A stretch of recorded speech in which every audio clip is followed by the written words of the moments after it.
Hello. Yeah.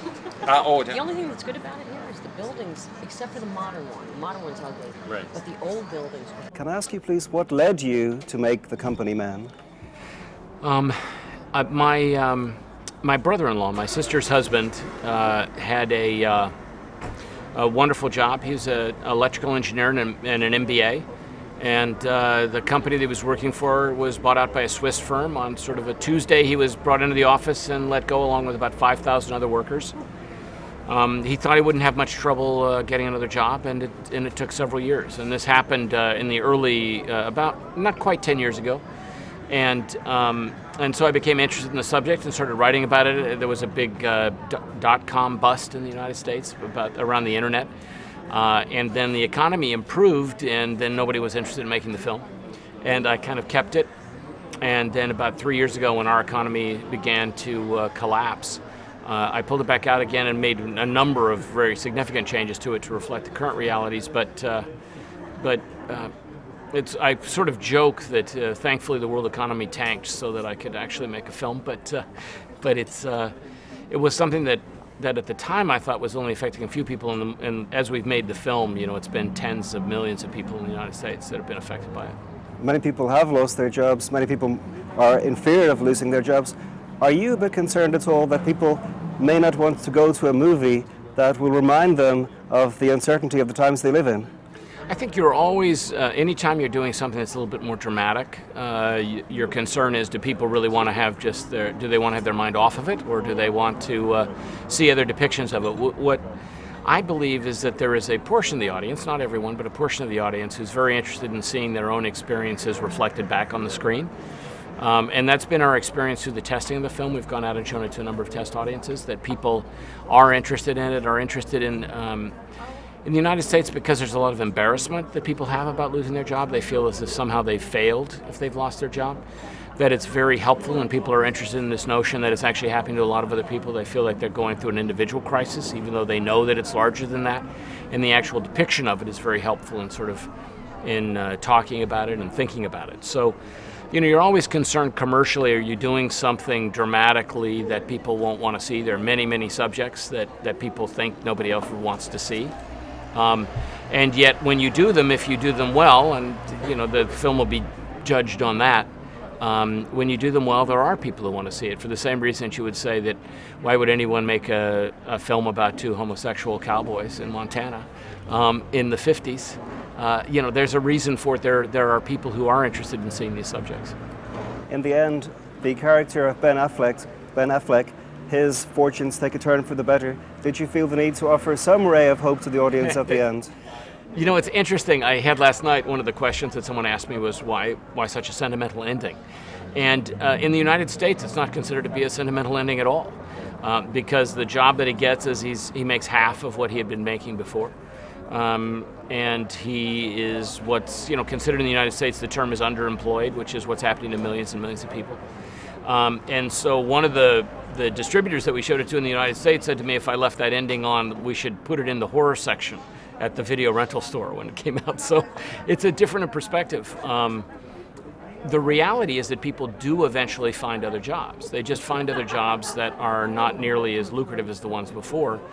But what I discovered, and I interviewed a couple of thousand people, either in person or over the internet for the piece, and really almost everyone ended up saying some version of it's the best thing that ever happened to me, that I was spending too much time at work, I wasn't spending enough time with my family, I discovered what was important in my life again, that is the good that's come out of this experience.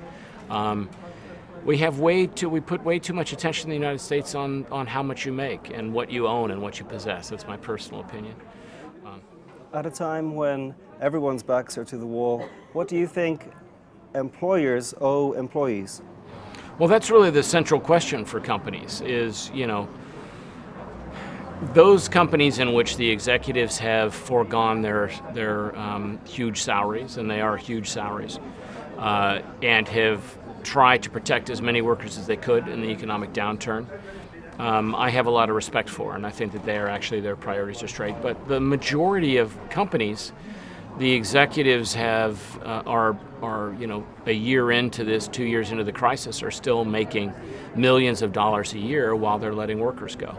And I think it's unconscionable. I think there is a responsibility between the worker and the person who is employing them. The covenant that you have is that you're hoping that the person who's employing you is actually looking after the interests of the group and trying to protect everyone and not just protect their own interests. And unfortunately, I think in the United States, there's much too much emphasis on protecting your own interests. And that's led to a lot of problems. You know, when the workers begin to feel as if the company isn't looking out for their interests, then they have no loyalty to the company. They leave, they go, they're concerned about themselves. I think that's ultimately very difficult for the economy as a whole. In this film, you employed stars like Ben Affleck and Tommy Lee Jones. Was it hard to get them to come on board a project that I presume wasn't so big budget? You know, it's very easy actually to get them to come on board, and part of the reason why it was easy to get them to come on board was that when we were getting ready to make the film, we were right in the middle of the beginnings of the economic crisis. People were very frightened, and they were interested in doing something that was talking about what was really happening in the country at the time. But also, these kinds of films stopped being made in the United States. I think what you'll discover in other countries over the next months is that there'll be very few dramas or more serious films that actually come out of the American system because nobody was making them. So when you have a more serious piece which allows actors to do some work that they're interested in and a little proud of, when there are no other options for them, when they're not choosing other things, you know, they're very anxious to come and do something else. People were really choosing in between doing romantic comedies, horror movies, superhero films, or getting an opportunity to act a bit, and we were fortunate enough to be able to get people to come and act with us. You're best known for TV series like The West Wing and ER. TV has improved hugely in recent years, partly perhaps because of your work, and I think many people would say it's better than film. Aren't you going in the wrong direction from TV to film? Well, when I began my career, there was a real demarcation between sort of theater, film, television. That it doesn't exist that much anymore, particularly in this kind of work. And so I've produced a number of smaller films, and I think the demarcation is really how is that story best told. In this case, I don't think there was really a series in this material, and so if we were going to do something about it, it really needed to be a small film.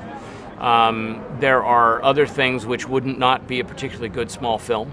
I don't think ER would make a particularly good small film. Maybe you could.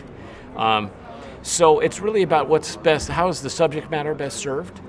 But I'm glad to say there's a lot of very good television that's available. But those tend to be, and I'm proud to have been involved in it, novelizations in which you watch someone's life unfold over many, many hours. In the case of ER, 350 hours. But I think this story is best told kind of in a 2-hour format. So. And will you make more movies as a director? Yeah, I'd like to. I'd very much like to. Although, again, you know, I'm fortunate in my career that I get to do material in television that I also, you know, feel is interesting and challenging to the audience and allows us to sort of explore things. So I'll jump back and forth. I don't have any intention of doing just one or the other. I'll continue to produce films and I hope to direct some more. I think someone will let me do it. So.